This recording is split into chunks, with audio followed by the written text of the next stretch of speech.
Alright, so now we're here in phase 2. We're going to talk about patterns. Patterns, okay? So what we're going to do is we're going to analyze data and make predictions on what's going to happen in the future. Another good life skill to have. So looking at this, we have a dot. So in our first figure, we have 1 dot. In our second figure, we have 3 dots. In our third figure, there is 6 dots. In our fourth figure, there is 10 dots. Alright, how many dots will be in the sixth figure? Well, I'm feeling a little bit lazy right now. I don't feel like drawing, even though I'm really good at it. Instead, I'm just going to analyze the data and predict how much there will be. So what I can do is say, well, from the first figure to the second figure, I added 2 dots. From the third to the sixth, I added 3 dots. From the 6th to the 10th, I added 4 dots. Alright, so I added 2, 3, 4. I'm going to predict for the 5th figure, I'm going to add 4 dots. That's the pattern I kind of see going on right now. That's the 5th figure, so there should be 10 dots.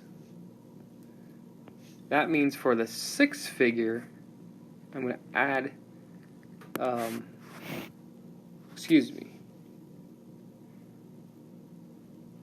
yes, hold on. There's 15. A little bit of a brain fart. Alright, so to go from the 10th or 4th figure to the 5th figure, added 5, got 15. Then to get to the 6th figure, I'm going to add 6, and that means it should have 21 dots. Alright, so I can analyze the data, figure out the pattern, and figure out in the 6th figure there should be 21 dots. Alright, in businesses, people that deal with finances, they like to make accurate predictions about the future so they know where to invest their money and all that fun stuff. How many small triangles will there be in the next figure? Well, let's look at this. So figure 1, there's 1. Figure 2, there's 1, 2, 3, 4. Figure 3, there's 1, 2, 3, 4, 5, 6, 7, 8, 9. How many small triangles will there be in the next figure? So what I really like about geometry is sometimes there's a lot of ways to figure out things. I can see I'm adding 3, I'm adding 5, so I'm adding odd numbers. So what's the next odd number? I'm going to add 7, and there should be 16 triangles. Alright. Now, that's the famous way to do it. That's what students like to do. Or, you might have thought this. Well, this is 1 squared, 2 squared, 3 squared.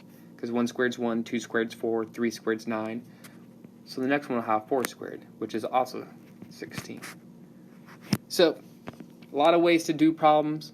All I care about is you getting the right answer. Alright? How many dots will there be in the 6th figure without counting them or even drawing it? So let's look at stuff.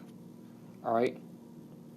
We got figure 1, 1 dot. Figure 2, 5 dots.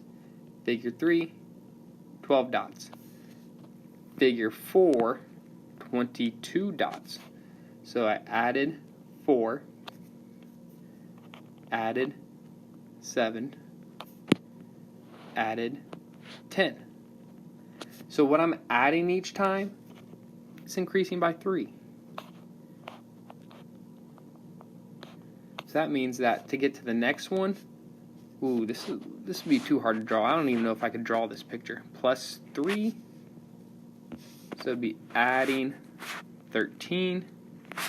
So there should be 35 in figure 5. But again, what do we always need to do? Answer the question saying in the 6th figure. So I need to go one more step and say in the 6th figure, well, I'm going to be adding 16 because that's plus 3 more. So it should be 51 dots.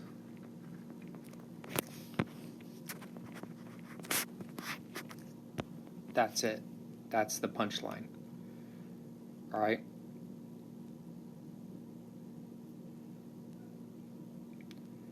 So,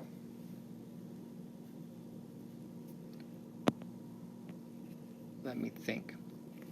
Let's do this problem down here now. Let's just continue along. This is one of my favorite problems throughout the year. You'll see why.